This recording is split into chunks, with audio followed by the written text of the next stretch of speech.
இயற்கை காப்போம் இன்பமாய் வாழ்வோம் அப்படிங்கிற ஒரு கான்செப்ட் வந்து நாங்க எதனால உருவாக்கணும் அப்படிங்கறத இந்த மக்கள் பசுமை இயக்கத்துல பேஸா தான் வச்சு ஆரம்பிச்சோம். இது எதனால அப்படின்னா, இந்த சென்னையில வந்து நாங்க பாதிக்கப்பட்டோம். தொடர்ந்து புயல், வெள்ளம், மரம் வந்து மருதா புயல், இப்படி எல்லாத்துலயுமே வந்து பாதிக்கப்பட்டு ஒரு வாழ்வாதாரத்தை எவ்வளவுக்கு எவ்வளவு நாங்க சென்னையில இருந்து, ஏன்னா நீங்க வெவ்வேறு மாவட்டத்தில இருந்து வந்திருக்கிறீங்க, இந்த சென்னையில எவ்வளவு பாதிப்பை நாங்க சந்திக்கிறோம். இங்க அட் பிரசன்ட் வாழும் போது சம்பாதிக்கிறத விட நாங்க இழக்கிறது வந்து ரொம்ப அதிகமா இருந்தது. அந்த இழப்புனா வந்து ஒரு பொருளை இழந்தா பரவாயில்ல, வாழ்வாதாரம் மொத்தத்தையுமே இழந்து ஒரு கோடீஸ்வரன் கூட ஒரு பிடி சாதத்துக்கு வந்து கையேந்தி நிற்கக்கூடிய நிலைமை வந்து எங்களுக்கு 2015 ஃபிளட் போது நாங்க அனுபவிச்சோம். ஏன்னா இருந்த எல்லாமே போயிடுச்சு.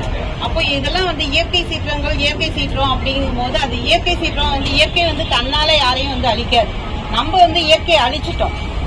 இயற்கை அது வந்து அதோட தன்மையை அது காமிக்குது. அது போற வழியில அது போகுது. அது போற வழியை அடைச்சது தப்பு நம்ம கிட்ட இருக்குங்கிறத ஒரு காலத்துல நமக்கு வந்து இயற்கை உணர்த்துனுச்சு. அதனுடைய வெளிப்பாடு தான் நம்ம ஒரு இயக்கத்தை வந்து ஒரு ஃபார்ம் பண்ணி ரிஜிஸ்டர் பண்ணி அதன் கீழே வந்து ஒரு விழிப்புணர்வு கொடுத்து இதனால பாதிக்கப்பட்டவங்களுக்கு நம்ம உதவி பண்ணணும் அப்படிங்கிற ஒரு மோட்டிவ்ல தான் ஃபர்ஸ்ட் ஆரம்பிச்சோம்.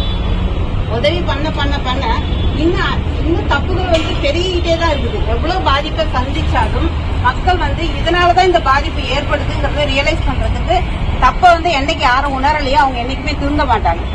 அது வந்து இன்னைக்கு மக்கள் வந்து எந்த ஒரு இடத்துலயுமே தான் செய்யற தப்ப வந்து உணர்றதுக்கு ரியலைஸ் பண்றதுக்கு ரெடியாவே இல்லை. ஏன்னா அவங்களுடைய கமிட்மெண்ட், நான் வந்து என்னுடைய குடும்பத்துக்காக நான் ஓடுறேன், என்னுடைய வாழ்வாதாரத்துக்காக நான் ஓடுறேன் அப்படிங்கிற ஒரு சுயநலத்துலதான் வந்துருக்காங்க. வந்து சுயநலம் இருக்க வேண்டியதுதான். நானும் என் குடும்பத்துல என் குழந்தைங்க இருக்காங்கன்னா என்ன நம்பிதான் இருக்கிறாங்க. அவங்களுக்கான ஜீவனத்தை நான் தான் கொடுக்கணும். ஆனாலும் அதுல வந்து ஒரு பொதுநலத்திலயும் ஒரு சுயநலம் இருக்கணும் ஒழிஞ்சு சுயநலம் மட்டுமே இருக்கக்கூடாது. பொதுநலத்தை அழிச்சிட்டு ஒரு சுயநலம் இருக்கக்கூடாது. அந்த